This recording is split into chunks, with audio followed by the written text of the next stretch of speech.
Most of us already know that Garden Warfare 2 will be in our hands in 2016, but in case you haven't kept up with all the details, I've put together this video to talk about 10 things that you should know about Garden Warfare 2.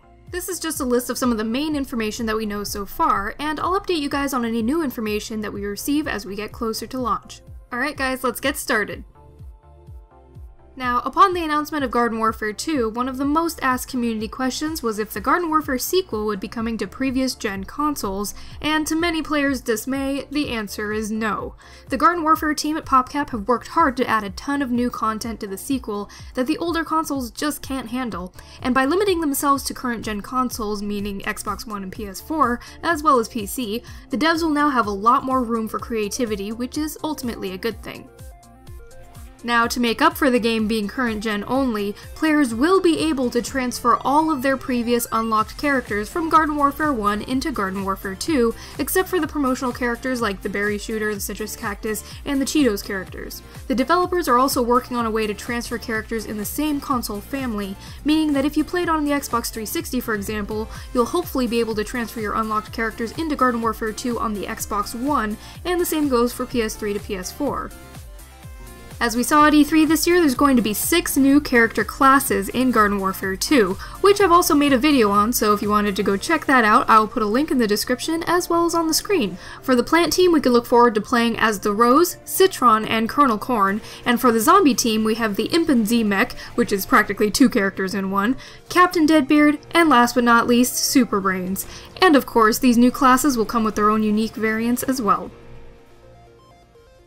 Now, if we combine the new character classes with the transferable characters, and the fact that there's character variants that we haven't even seen yet, that adds up to potentially more than 100 playable characters at launch. So whether you want to stick to familiar characters or try something new, Garden Warfare 2 will have you covered.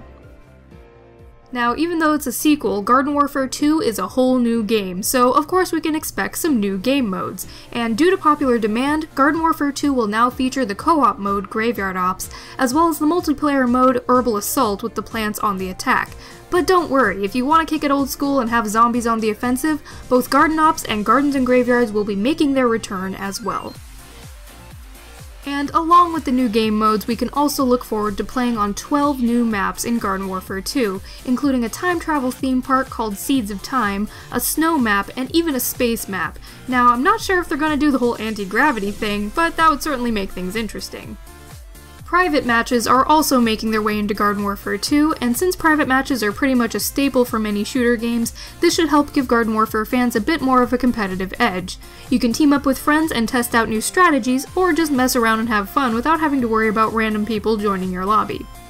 And speaking of which, sometimes there's just days where you want to test out your skills alone. Now, Garden Warfare 2 will feature a brand new solo mode that allows players to play every game mode by themselves against AI, or with a friend in local split screen. And although you still need an internet connection to play, the nice thing about solo mode is that they're removing the Xbox Live Gold and PlayStation Plus requirements, which is pretty sweet. Garden Warfare 2 will also have a completely overhauled progression system compared to the previous game. Now you'll always be earning XP regardless of your playstyle, and each character will level up individually, allowing you to progress even if you like to use the same set of characters over and over. Fire Chomper for the win. And lastly, the developers at PopCap are once again going to release free DLC updates after launch, just like they did with the first Garden Warfare.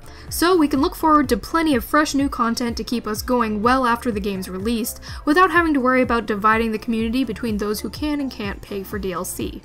It's just one more reason the developers at PopCap are super rad. Alright everyone, I hope this video helped to bring you up to speed on some of the main information that we know about Garden Warfare 2 so far, and I'll update you guys on any new information we receive as we get closer to the release date. Thank you so much for watching, stay strange my loves, and until next time, this is Strangelove, signing out.